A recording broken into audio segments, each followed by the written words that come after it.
Ethiopia takes part in the Drone World Congress 2021 as country of honor.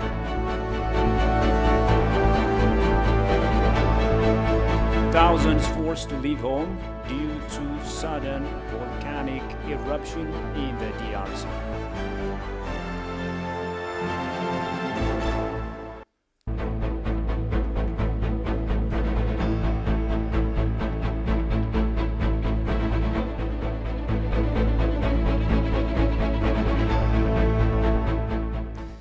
Greetings everyone and a very warm welcome to this news hour with the news. I'm Shifarao Lagom. The Ethiopian Ministry of Foreign Affairs Sunday issued a statement regarding the situation in Tigray amidst continued international pressures. The ministry in its statement stated that during the past several weeks, the government, through its institutional bodies, has taken decisive actions to de-escalate the conflict, address the humanitarian suffering, and look toward national healing and the rebuilding of the shattered lives and infrastructure in the Tigray state. It has opened humanitarian corridors, provided food, medicines, and other urgent assistance, assured security for humanitarian personnel, extended work visas for international workers, made available telecommunications infrastructures, most recently opened air corridors, and established a joint committee comprised of government, academic, religious leaders, and business community members that can mobilize local support for displaced persons. The government realizes that disruptions continue to take place and humanitarian workers themselves have been caught in the crossfire. The federal government is committed to holding accountable those who have committed crimes against the people of Tigray, no matter who they are. Last week, the Attorney General announced the results of an internal investigation within the Ethiopian National Defense Force, charging those who have committed abuses against the civilian population. The government respects the role of the media, domestic and international. In an inaccessible region of conflict, the media is left to report on stories that become the narrative of the nation and the lens by which people are judged and international action is taken. Reports are then spun up by social media, feeding its own frenzy. We are aware that this is often a deliberate tactic carried out by those who see grievance and anger as their mobilizing principles. Most recently, it has come to our attention that a prominent international publication will publish a report in the coming days alleging the use of chemical weapons against the people of Tigray. The charge is malicious and beyond irresponsible. It seeks to further inflame and divide the nation, particularly as it moves toward national elections, and the world is forewarned. The government will not let the space for peace, dialogue, and national reconciliation be closed by provocateurs, be they domestic or foreign. We'll continue to do right by our citizens, build our democratic and economic institutions, and carry out our transformative reform agenda, the statement concludes.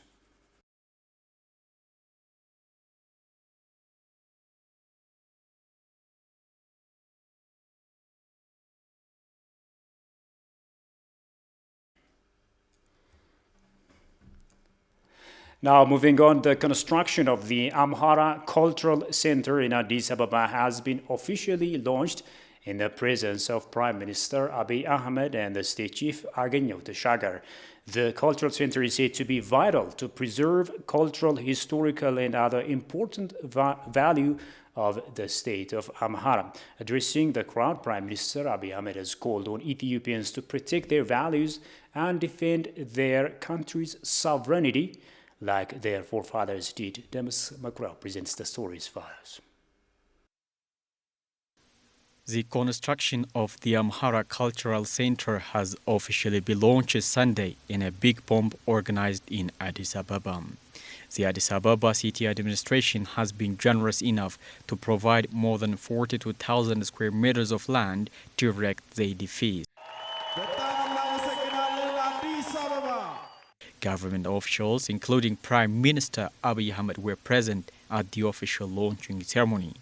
Amhara Regional State Head Agenyo Tashagar on the occasion said the center will preserve, develop and promote cultural and historical values of the people of Amhara.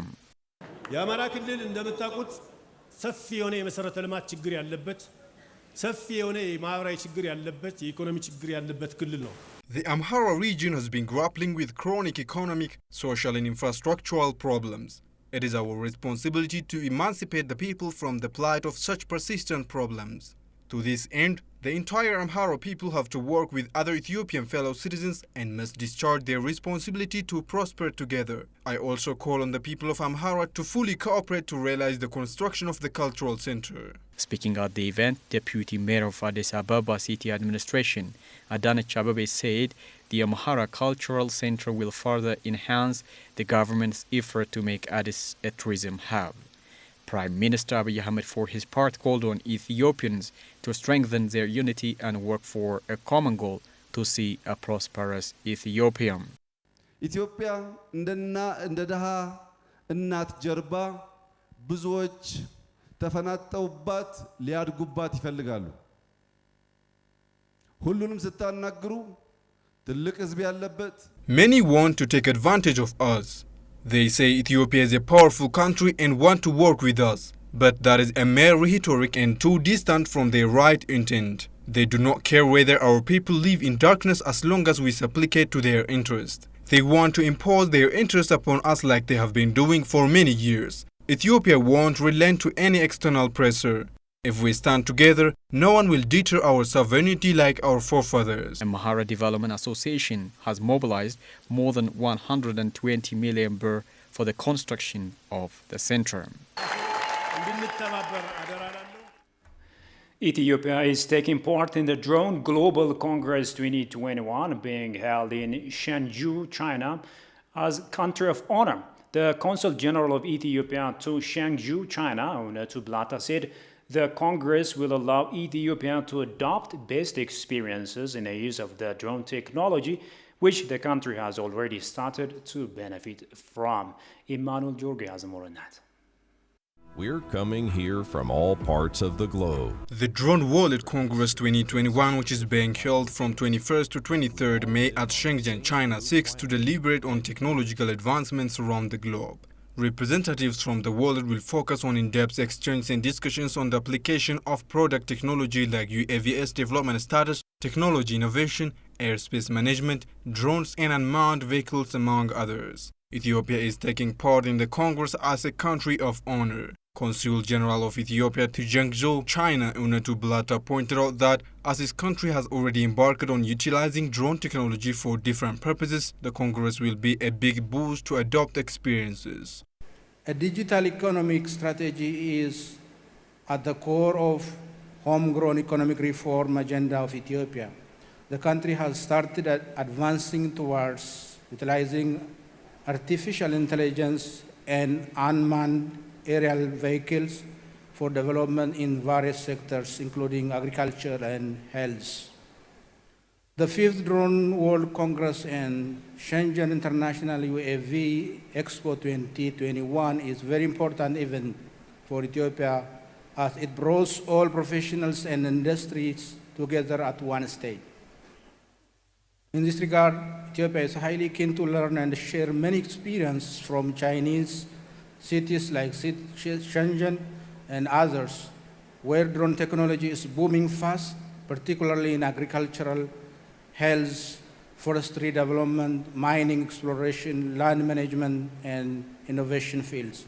Sending out his message from Addis Ababa State Minister of Innovation and Technology Ahmedin Mohammed for his part said the Congress is an important platform for Ethiopia to look for international technological advancements that will serve its interest of developing its digital strategy.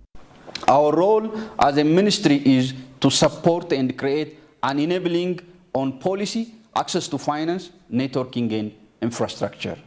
This role is only achieved through building UAS ecosystem involving international actors as strategic partners. Having said this, participation in this Congress and Expo is a unique opportunity for Ethiopia because it will provide the platform to share our experience in the sector and learn best experience elsewhere and forge collaborations to further develop our UAV initiatives for the benefit of our economic and social development of our country. As Ethiopia and China are celebrating their 50th year diplomatic anniversary, the event is dubbed critical to lift their long-standing relations to a higher level. Hi, my name is Brooke Thomas Hafterweld. I was born and raised in the UK. I do not like what the Egyptians are doing to Ethiopia. This is my dam.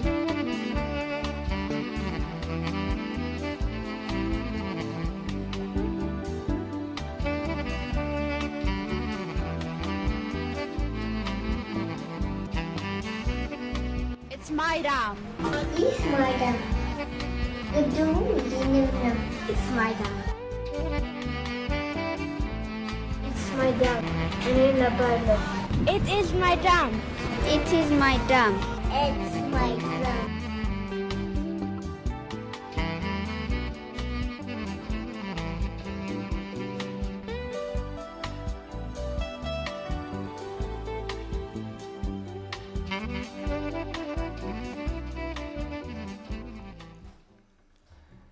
Now moving to GERD stories, a seasoned Ethiopian politician says external pressure against Ethiopia is a reflection of their desire to kill a reformed and democratic government in the making.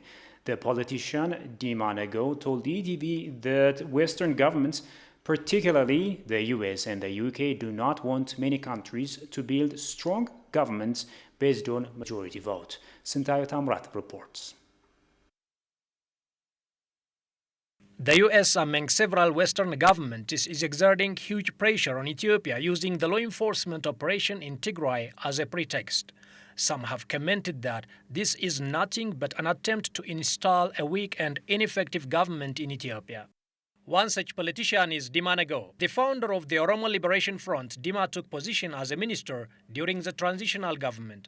Although he stayed abroad after the TPLF evicted many of the opposition, Dima has returned soon after the reform 3 years ago. Dima says the US cannot tell Ethiopia what to do, or this will constitute a clear violation of its sovereignty. Not just in this country, but in many other countries as well. Western powers, especially the United States and the United Kingdom, do not like governments, regimes based on a significant proportion of the country's population. They don't want a majority rule. They want a system of government that is controlled by small minorities so that they are susceptible to their pressures and so that they also serve their interests in one way or the other. I think that is at the heart of the problem. Massive as their efforts may be, they cannot succeed with restoring the TPLF since the TPLF has discredited itself through 3 decades of misrule and gross human rights violations across the country. One thing is obvious, the TPLF is not going to be restored to power. It will not be restored. Any attempt by any external force will not make it possible for them to return to power. It's a spent force. It has discredited itself through 3 decades of maladministration, misrule, and gross violations of human rights throughout the country. It is a spent force. It cannot be returned to power, but the West wants to establish some leverage in the country so that it can influence future developments in this country. These governments are trying to make pressures on Ethiopia also because they might have felt that they have been divested of their interests in the country.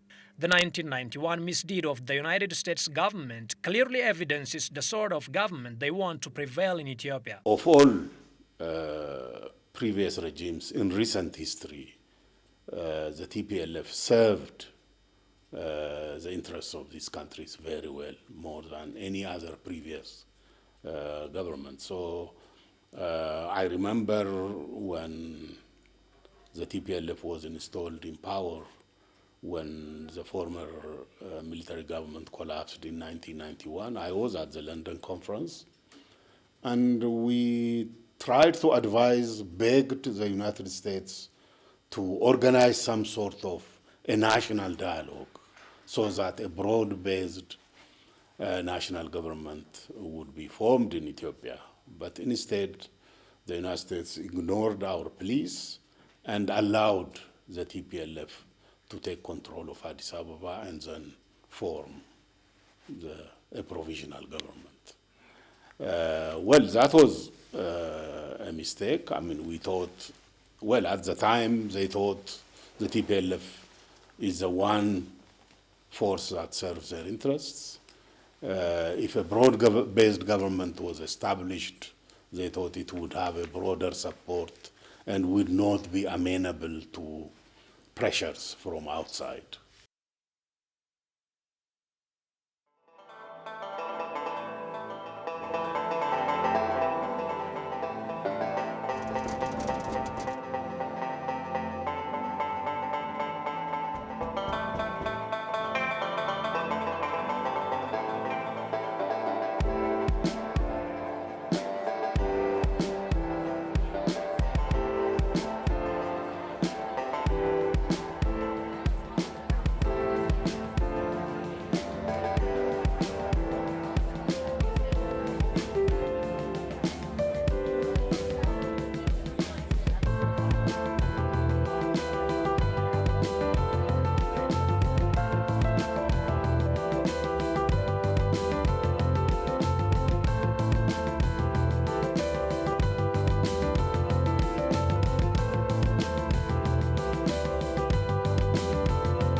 Welcome back. You're still watching Addis News Hour. The Addis-based diplomatic community has commended Ethiopia's decision to provide 1 billion trees to neighboring countries as part of its Green Regional Integration Plan. They've also vowed to stand by Ethiopia in its determination to make the East African nation greener and more climate resilient. The diplomatic communities have been briefed on the 3rd edition of Ethiopian Green Legacy Initiative, and the report is presented as follows. Ethiopia has been resolute to restore its greenery, which has been lost for a number of reasons. Part of this initiation is the Green Legacy Initiative, which has been spearheaded by Prime Minister Abiy Ahmed. This initiative will plant 6 billion trees this rainy season across the country. It will also go beyond Ethiopia with additional 1 billion trees to neighboring countries as part of the move to create a green Africa. For our neighboring countries, how do we distribute? To South Sudan, we use our river corridor, which is transboundary, the so-called Baro-Akobo River. In that, together with our brothers and sisters in South Sudan, we're targeting to plant 91 million. In Sudan, in Abai River, about 356 million, Eritrea 29, Djibouti 9 million, Somalia 129 million, Kenya 386 million. Total target is 1 billion. Ethiopia donating trees to the neighboring countries, 1 billion trees, goes towards strengthening integration of the East African region. Another 1 billion in the neighborhood. I'm from Kenya. It's going to be wonderful. Ethiopia thinks about its neighbors, take care of everybody. So it means, and it is obvious for me, that my country also must support this project, and all of us need to be together in this. This is not only the task of the government, the task of the Ethiopian people, but also should be a task of the people in the world. I think Ethiopia can initiate this great legacy not only in Ethiopia, but also in the region and in African continent. And if it is possible, Ethiopia have to sound their voice to the world to keep our earth green and then keep plant in everywhere in the world. Ethiopia is the most important country in the Horn of Africa, let's say the largest, is the second largest population in Africa, and I think it is a very important and generous act that the Ethiopian people are doing towards a country where there are, steady droughts. I'm thinking, for example, about Somalia, and that is very dry, very desertic, very warm. This is a very important activity that Ethiopia is doing and showing itself generous towards its neighborhood. After all, this is our planet. It is a kind of human done things that we have borders. These are activities that go beyond borders. This action has also galvanized diplomatic communities in Ethiopia to plant more trees. Actually, I personally, I'm admirer of Dr. Abiy efforts, what he does for country, what he does for people, and he tries to unite all nations on this very important for everybody problem, because nature must be renewed and every one of us should help it. I really appreciate what Ethiopian government initiated, and then we always support it. In 2019, we planted about 100 trees. In 2020, we also planted trees in the Embassy of Indonesian compound. And also this year, we are going to plant another trees. And in fact, not only the youth, business people, but also the students. Even the student from Adama, they came to our embassy about 2 weeks ago. They planted the trees. And that is also one of our programs.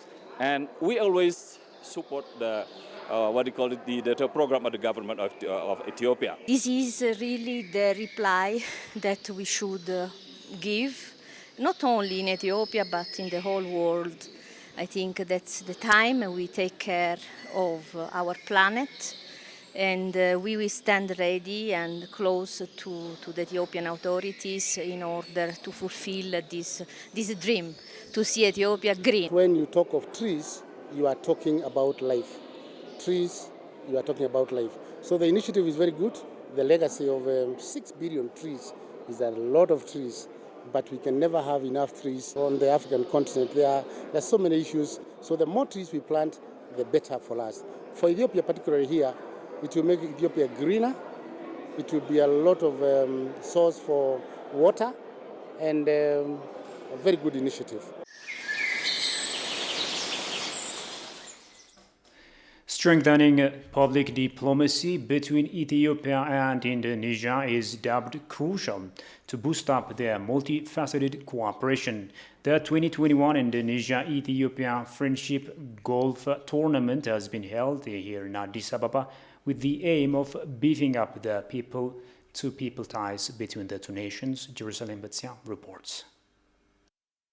The close ties between Indonesia and Ethiopia started, among others, by the presence of the Ethiopian delegation to the Asian African Conference in Bandung in 1955. The relationship between Indonesia and Ethiopia is one of the most important relations in the region of Africa, and it has been growing in trade and investment, socio-cultural and people-to-people ties from time to time. Through the initiative by Indonesian Embassy in Ethiopia, the 2021 Indonesia-Ethiopia Invitational and Friendship Golf Tournament has been held here in Addis on Saturday with the aim of strengthening people-to-people ties between the two nations.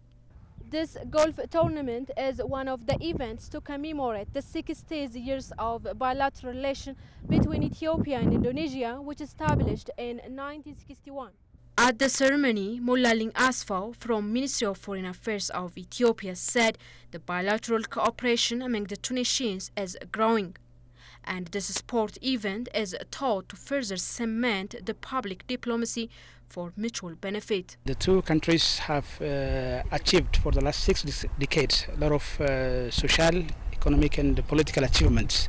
This golf tournament also will create among this or apart from government to government engagement, this people to people engagement, as well as, there are different ambassadors coming here. There are different people coming here, some officials also coming here. So this will help us to engage in public to public relationship. Always when we are engaging with some country, we should have to have the comprehensive approach. People to people, business to business, and the last people to people also, that's very important. So that this public engagement will help us to increase or to enhance our bilateral relationship to the next level high. Indonesian ambassador to Ethiopia, on his part, said heightening people-to-people ties is at the heart of elevating other bilateral relations between countries. The relationship between the two countries is not only between government to government. The role of the non-government actors to boost and to develop and to encourage our two bilateral relations very, very important. So this golf tournament will connect our heart, Indonesian heart and Ethiopian heart. So this is just a connecting Indonesian people and Ethiopian people to make the relationship better and stronger. Addis-based ambassadors from different countries to Ethiopia also took part in the golf tournament. Well, I'd like to join celebrating 60 years of relations between our friends, great friends from Indonesia and Ethiopia. But under the COVID, it's very difficult to have so many people in a closed area. But here we can go outside, enjoy the beautiful weather and the beautiful air, and mingle with the people. I think it's a great idea. Sport is a matter to join people and to make new friends. In fact, every time I changed my post abroad, I try to get enroll to some sport club in order to make friends, to know people. Yes, absolutely. Sports is the best way to make friends and to promote a friendship. Best golfers have been awarded by the organizer of the tournament.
wageni mwakaribishwa Kenya yetu, hakuna matata. Longolongo nyingi. The name again. Mawenzi. Mawenzi.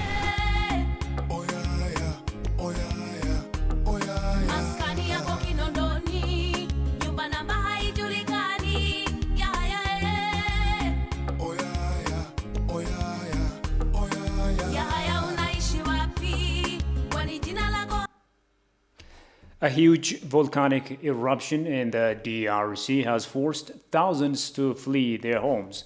The government has launched an evacuation plan for the eastern city of Goma, which is home to nearly 2 million people. So far, it's not known if there are any casualties. Taking the mattresses and other belongings, thousands of residents fled towards the border with Rwanda in the east, hours before the government announced the evacuation plan. Rwandan authorities said about 3,000 people already had officially crossed from Goma. Rwanda state media said people would be accommodated in schools and places of worship.